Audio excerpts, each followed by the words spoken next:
গোদাগাড়ীতে রাজশাহী ওয়াসার বিশুদ্ধ পানি সরবরাহের দাবিতে স্মারকলিপি প্রদান। পদ্মা নদী হতে উত্তোলিত ও পরিশোধিত বিশুদ্ধ পানি রাজশাহীর গোদাগাড়ীতে সরবরাহের ব্যবস্থা গ্রহণের স্মারকলিপি প্রদান করা হয়। জেলা প্রশাসক আফিয়া আক্তারের হাতে 5 দফা দাবি সম্বলিত এই স্মারকলিপি প্রদান করেন এলাকাবাসী। স্মারকলিপি ও স্থানীয়দের সাথে কথা বলে জানা যায়, জেলার গোদাগাড়ী উপজেলা হতে রাজশাহী ওয়াসার ট্রিটমেন্ট প্ল্যান্টের মাধ্যমে পদ্মা নদী হতে উত্তোলিত পানি গোদাগাড়ী থেকে রাজশাহী মহানগর সহ আশেপাশে এলাকায় নিয়ে যাওয়া হচ্ছে। কিন্তু যেখান থেকে এই বিশুদ্ধ পানি নিয়ে যাওয়া হচ্ছে, সেই গোদাগাড়ী উপজেলার সাধারণ জনগণই দীর্ঘদিন ধরে বিশুদ্ধ পানির সুযোগ সুবিধা থেকে বঞ্চিত হচ্ছে। গোদাগাড়ী অঞ্চলটি বরেন্দ্র অঞ্চল। এই উপজেলার প্রতিটি গ্রামে বিশুদ্ধ খাবার পানির তীব্র অভাব বিরাজ করছে।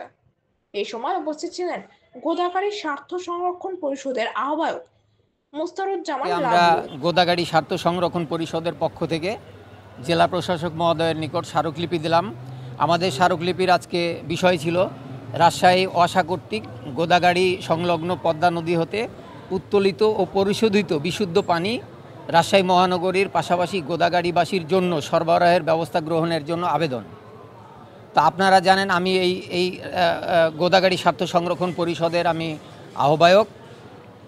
আমাদের গোদাগাড়ী অঞ্চল তথা বরেন্দ্র টোটাল অঞ্চলেই আমরা যুগ যুগ ধরে বিভিন্নভাবে পানির জন্য আমরা যুগ যুগ ধরে সাফার করে আসছি, বিভিন্ন সমস্যা মোকাবেলা করে আসছি। আপনারা জানেন যে ওয়াসা কর্তৃক একটা নতুন প্রজেক্ট নেওয়া হয়েছে ট্রিটমেন্ট প্ল্যান্টের মাধ্যমে, ওখান থেকে পানি নিয়ে আসা হবে রাজশাহী মহানগরীতে সরবরাহের জন্য।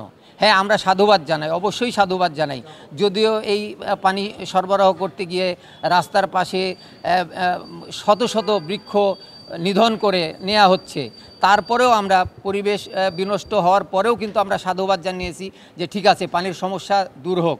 কিন্তু এখানে আমরা যেখানে গোদাগাড়ীবাসী তৃষ্ণার্ত, আমাদের উপর দিয়ে আমাদের বুক চিরে আমাদের গোদাগাড়ির মাটি চিরে যেখানে মহানগরী পানি নিয়ে যাওয়া হচ্ছে, সেক্ষেত্রে আমাদের একটা অধিকার তৈরি হয়েছে। আমাদের একটা অধিকার এখানে অবশ্যই এখানে আমরা বলতে পারি যে আমাদের একটা অধিকার আছে, যে এই পানির ন্যায্য হিস্সা আমরা দাবি করতে পারি। এই পানির অধিকার থেকে আমাদেরকে কোনোভাবে বঞ্চিত করা ঠিক হবে না। আমরা বারবার চেষ্টা করেছি যে এই ক্ষেত্রে পানি নিয়ে যাওয়া হচ্ছে, সেক্ষেত্রে আমাদেরকেও যাতে কিছু অংশ দেয়া হয়, কিন্তু তারা কোনো ভ্রুক্ষেপ করে নাই। আজকে আমরা তার প্রতিবাদে আমরা স্মারকলিপি দিয়েছি জেলা প্রশাসক মহোদয়ের নিকট।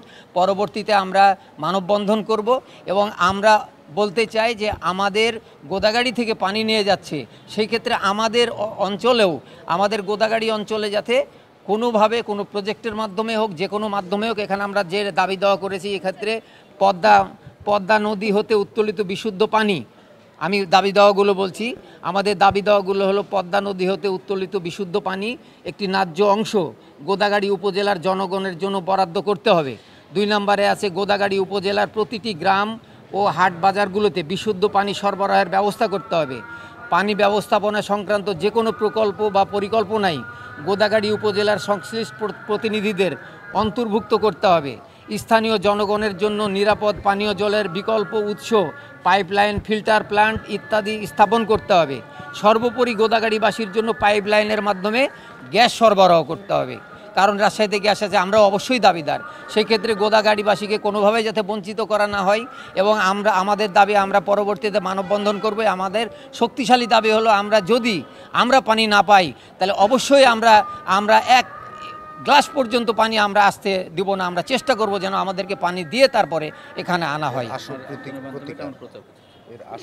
এবং সাংবাদিক ভাইরা আপনাদের কাছে অনুরোধ করব, আপনারা বিভিন্ন চ্যানেলে বিভিন্ন আসেন, আপনারা অবশ্যই আমাদের দাবিগুলো সব জায়গায় তুলে ধরবেন এবং আমরা যাতে এটার একটা সঠিক প্রতিকার পাই, আমরা যাতে আমাদের অধিকার বাস্তবায়ন করতে পারি, সেই জন্য অবশ্যই করবেন। আমরা যাতে আমাদেরকে অতিরিক্ত আন্দোলন সংগ্রামে যেতে না হয়, আমরা দাবি দেওয়া আপনাদের মাধ্যমে যাতে আমরা তুলে ধরতে পারি।